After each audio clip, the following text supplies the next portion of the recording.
Innal hamdalillah nahmaduhu wa nasta'inuhu wa nastaghfiruh wa na'udzu billahi min shururi anfusina wa sayyiati a'malina man yahdihillahu fala mudhillalah wa man yudlil fala hadiyalah ashhadu an la ilaha illallah wahdahu la syarikalah wa ashhadu anna Muhammadan abduhu wa rasuluh.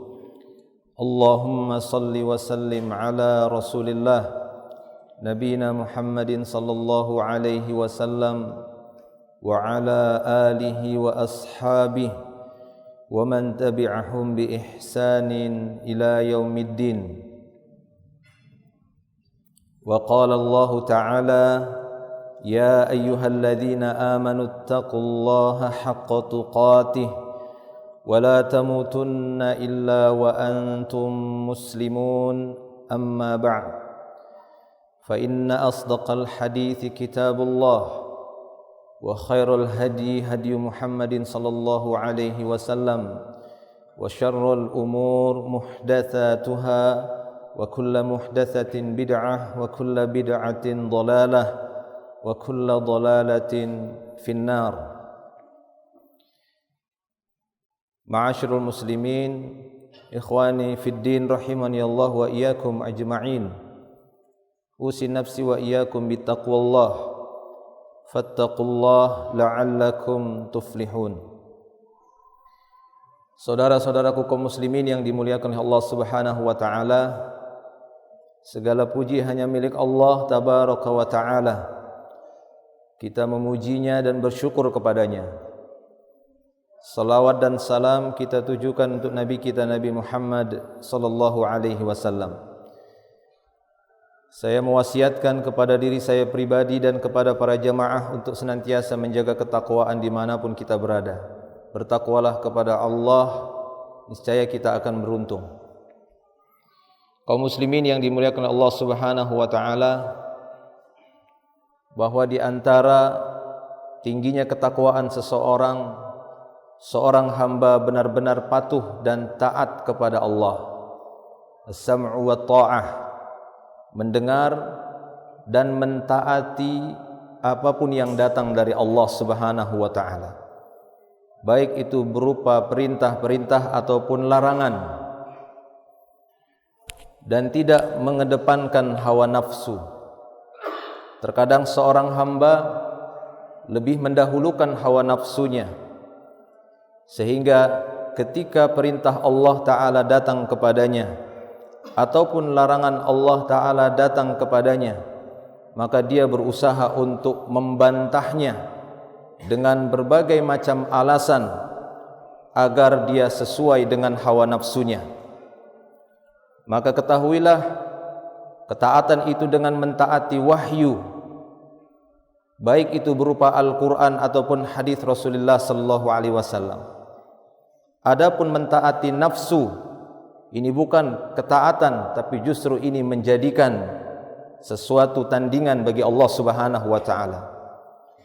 Afara'aita man ittakhadha ilahahu hawah? Pernahkah engkau melihat ya Muhammad orang yang menjadikan hawa nafsunya sebagai ilahnya? Maka para jemaah milik Allah Subhanahu wa taala, apabila seorang hamba membantah tujuannya adalah untuk membela al-haq, membela agama Allah Subhanahu wa taala, maka justru ini terpuji. Tapi ketika dia menggunakan kecerdasannya untuk membantah al-haq, untuk memperturuti hawa nafsunya dan menolak kebenaran, maka sungguh dia akan celaka, dan inilah yang tercela. Walaupun pada dasarnya, pada umumnya manusia suka membantah. Allah Subhanahu wa taala berfirman di dalam surat Al-Kahfi di ayat yang ke-54, Allah Taala berfirman, "Wa kanal insanu aktsara syai'in jadala." Adalah insan, manusia adalah makhluk yang paling suka, paling sering membantah. Bahkan ini pernah terjadi di masa Nabi sallallahu alaihi wasallam sebagai ibrah bagi kita semua, pelajaran bagi kita semua. ketika Nabi sallallahu alaihi wasallam ingin membangunkan keluarganya di malam hari.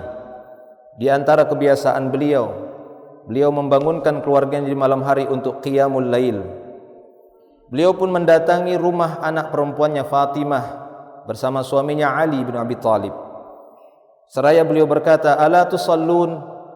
Salat malamlah, bangunlah salat malam. Maka Ali pada waktu itu pun berkata, "Ya Rasulullah, wahai Rasulullah, innama anfusuna biyadillah, fa idza syaa'a ay yab'atsana ba'atsana." Maka Ali pun menjawab pada waktu itu, ketika diperintahkan oleh Nabi untuk bangun dan qiyamul lail, salat malam. Ali pun berkata, "Wahai Rasulullah, sesungguhnya jiwa kami ini berada di tangan Allah. Apabila Allah Ta'ala berkehendak, maka Dia akan bangunkan kami, maka Dia pun akan membangunkan kami." Maksudnya kalau Dia tidak berkehendak, ya kami enggak akan bangun. Maka beliau pun tidak memberikan komentar, tidak memberikan jawaban. Beliau langsung berpaling dan meninggalkan mereka. Beliau berkata seraya menepuk pahanya. Beliau pun berkata sebagaimana firman Allah Ta'ala tadi. Beliau meninggalkan keduanya sambil mengatakan, "Wa kanal insanu aktsaru syai'in jadala." Itulah manusia. Manusia itu makhluk yang paling banyak membantahnya. Suka berdebat, suka membantah. Ketika diajak diperintahkan dengan kebaikan, diajak untuk kebaikan. Ketika diajak untuk melaksanakan perintah Allah Subhanahu wa taala, ketika diajak untuk menjauhi larangan Allah Subhanahu wa taala, manusia suka membantah. Dikarenakan mereka masih condong dengan hawa nafsunya, lebih mendahulukan hawa nafsunya.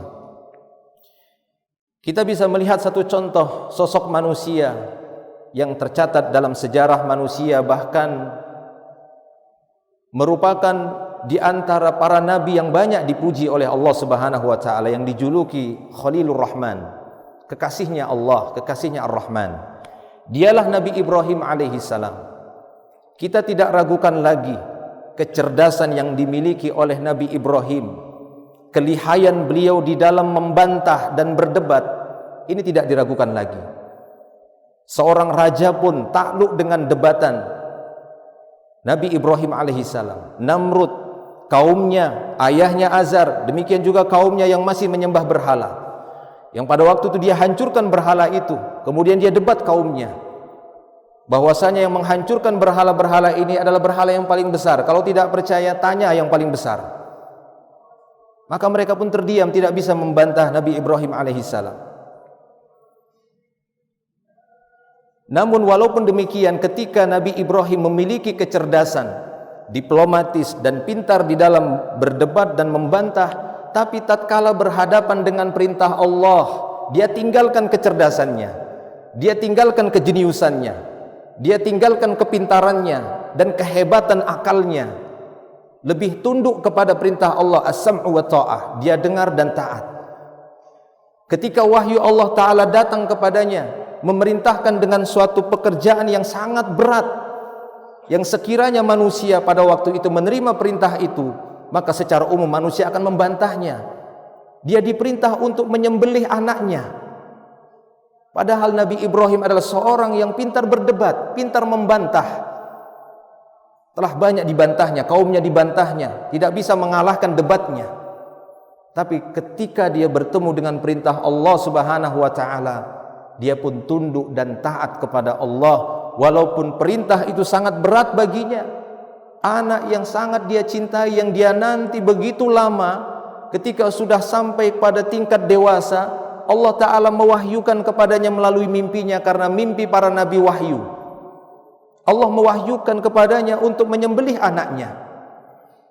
Maka Nabi Ibrahim alaihissalam tidak berpikir panjang. Dia tidak katakan kepada Rabbnya, "Wahai Rabb, begitu lamanya aku menunggu, kenapa diperintahkan untuk disembelih?" Ataupun bantahan yang lain. Yang Nabi Ibrahim lebih cerdas daripada kita. Tapi tidak. Dia memanggil anaknya seraya berkata, "Ya bunayya, inni ara fil manam, inni azbahuka, fandur madza tara." Wahai anakku sayang, sesungguhnya aku melihat, mendapati di dalam tidurku, dalam mimpiku, bahwasanya aku menyembelihmu. Bagaimana menurutmu wahai anakku? maka sang anak juga bukanlah orang biasa. Allah Ta'ala telah memuliakannya dengan nubuah. Anaknya pun membantu ayahnya dalam melaksanakan perintah Allah Subhanahu wa Ta'ala. Seraya dia pun berkata, ya abati, if'al ma tu'mar. Wahai ayahku, laksanakan apa yang diperintahkan kepadamu. Satajiduni insyaallah minas sabirin. Engkau akan dapati diriku termasuk orang-orang yang sabar. Maka para jemaah milik Allah Subhanahu wa Ta'ala, ini merupakan pelajaran bagi kita semua. Orang yang diberikan kecerdasan oleh Allah Subhanahu wa Ta'ala sekalipun, tapi dia lebih mendahulukan ketaatan kepada Allah Subhanahu wa Ta'ala. Lalu bagaimana selain Nabi Ibrahim yang kecerdasannya di bawah itu, ketaatannya di bawah itu? Maka kita lebih membutuhkan ketaatan ini. As-sam'u wa ta'ah merupakan kaidah orang-orang saleh. Dengar dan taat kepada Allah dan tidak membantah apa yang telah diperintahkan oleh Allah Subhanahu wa Ta'ala, melaksanakan semampunya. Karena tidak mungkin Allah Ta'ala memerintahkan sesuatu tapi si hamba itu tidak sanggup. Akan tetapi hamba itu tidak mau dan lebih memperturuti hawa nafsu. Aqulu qawli hadza astaghfirullah li wa lakum wa lisa'il muslimin innallaha ghafurur rahim fa'tabiru ya ulil albab.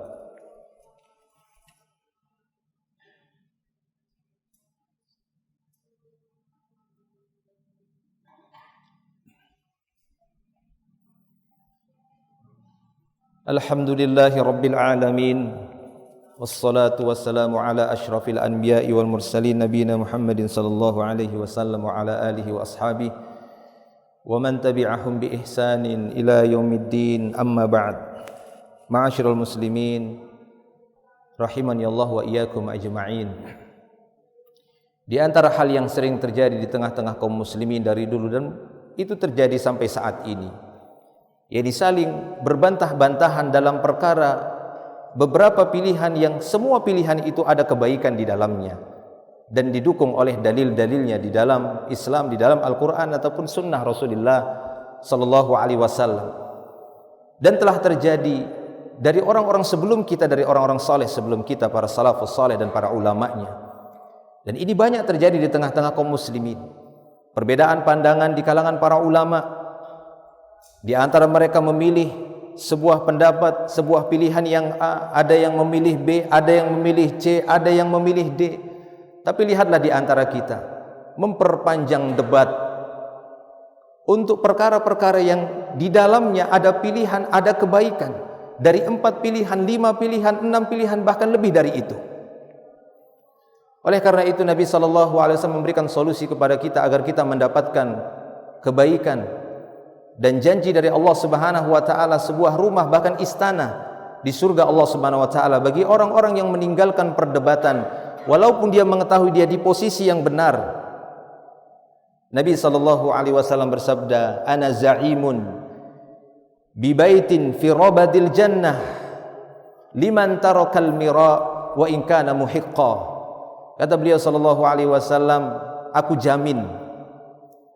jamin akan mendapatkan sebuah rumah di tepi surga bagi orang yang meninggalkan al-mira', perdebatan, walaupun dia dalam posisi yang benar. Terlebih lagi dalam perdebatan-perdebatan, dari perdebatan para ulama ketika mereka berbeda pandangan dari dalil yang sama, dari Al-Quran yang sama, dari ayat yang sama, dari hadis yang sama, lalu mereka berbeda pandangan satu dan yang lainnya.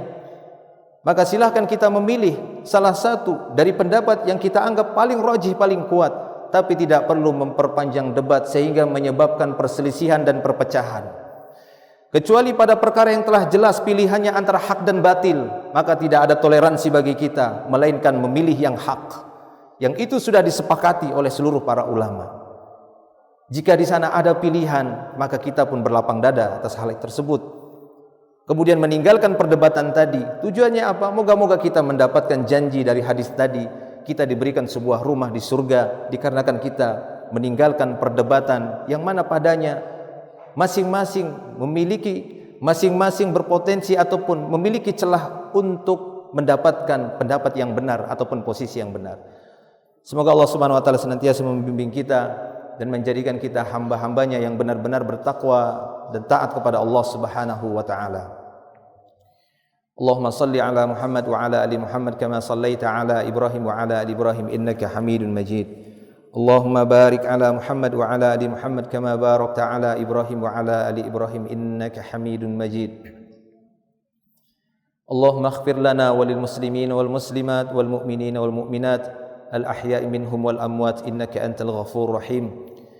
Rabbana zalamna anfusana wa illam taghfir lana wa tarhamna lanakunanna minal khasirin. Rabbana la tuzigh qulubana ba'da idh hadaitana wa hab lana min ladunka rahmah innaka antal wahhab. Ya muqallibal qulub thabbit qulubana ala dinika wa ta'atik. Allahumma inna nas'alukal jannah wa na'udzubika minan nar. Nas'alukal jannah wa na'udzubika minan nar. Nas'alukal jannah wa na'udzubika minan nar. Rabbana atina fid dunya hasanah wa fil akhirati hasanah wa qina adzaban nar. Wa sallallahu wasallam ala nabiyyina Muhammadin wa ala alihi washabbihi ajma'in. Akhiru da'wana alhamdulillahi rabbil alamin. Aqimus shalah.